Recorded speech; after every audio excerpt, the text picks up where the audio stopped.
Bonsoir à tous et bienvenue dans le Flash Info.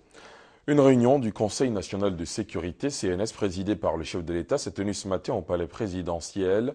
Une réunion extraordinaire sur fond de prévention de l'épidémie de fièvre Ebola qui sévit actuellement en Afrique de l'Ouest.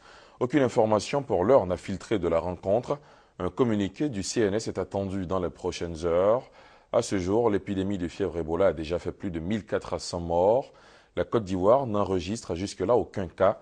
Le pays, pour se prémunir, a cependant arrêté une série de mesures, dont la suspension, dans un premier temps, des vols en provenance et à destination des pays affectés, suivi de la fermeture pure et simple des frontières avec ces États.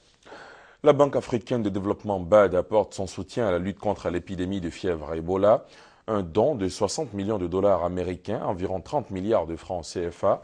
Ce financement de la BAD, a indiqué Donald Kaberuka, est destiné à renforcer la réponse à la lutte contre l'épidémie qui sévit en Afrique de l'Ouest depuis le mois de mars. Il a par ailleurs révélé que la BAD œuvre pour la mobilisation de 150 millions de dollars américains, soit 75 milliards de francs CFA supplémentaires.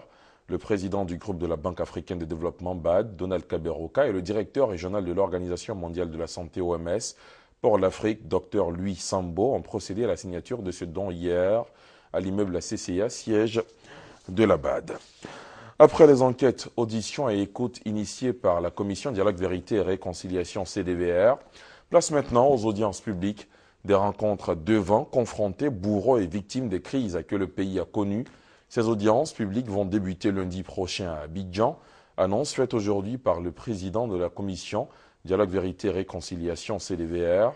Les participants à ces audiences seront issus des 60 000 victimes entendues lors des séances d'écoute préalables lancées fin février dernier par la CDVR. Bientôt, dans environ 2 semaines exactement, ce sera la rentrée des classes. Les cours de vacances, eux, tirent donc à leur fin. Nombreux sont les enfants de moins de 8 ans, pour la plupart en classe de CP1, CP2 ou CE1, qui suivent ces cours. Et pourtant, durant cette période, les enfants sont censés se reposer et même se distraire. Après 9 mois d'études, autant se poser l'interrogation suivante: quelle est l'utilité de ces cours de vacances pour ces enfants de moins de 8 ans? Les éléments de réponse, vous les aurez dans la grande édition.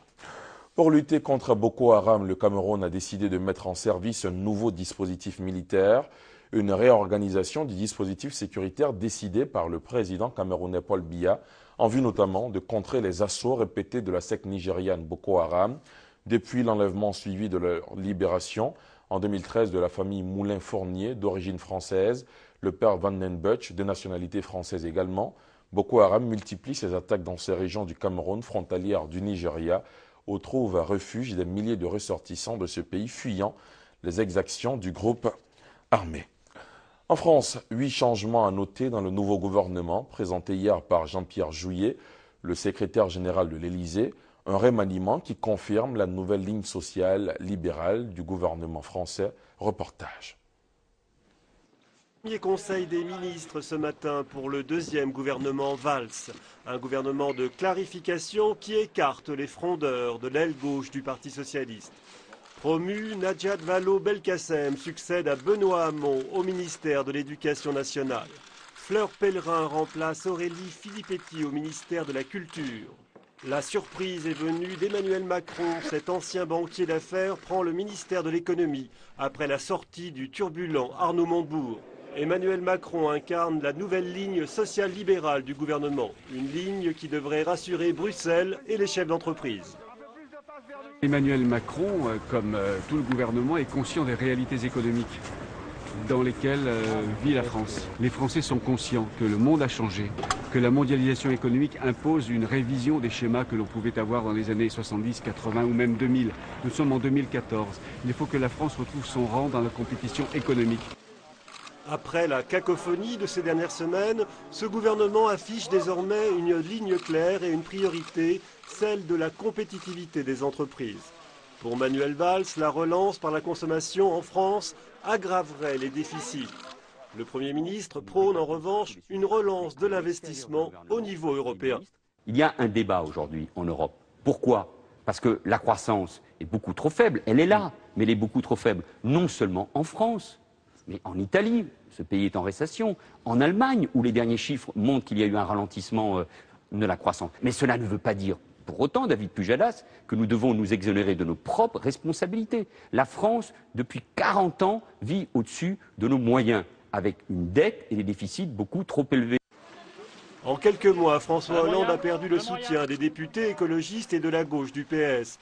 On saura d'ici quelques semaines si son gouvernement dispose toujours d'une majorité au Parlement pour appliquer son programme de rigueur. L'accord de cessez-le-feu conclu entre Israël et les Palestiniens jusque-là a été respecté après 50 jours d'un conflit meurtrier dans la bande de Gaza. Des millions de Palestiniens et d'Israéliens dans et autour de la bande de Gaza ont passé une nuit calme après l'entrée en vigueur de la trêve hier soir. Les dirigeants du Hamas sont ressortis hier soir pour célébrer devant une foule en liesse, disait-il, leur victoire. Pour terminer, je vous informe que dans le 20h, vous pourrez suivre Eco+, la tribune économique de la rédaction. Ce soir, coup de projecteur sur les ressources humaines qui pourraient aider le pays à atteindre l'émergence à l'horizon 2020. C'est la fin de ce Flash Info. Merci de l'avoir suivi.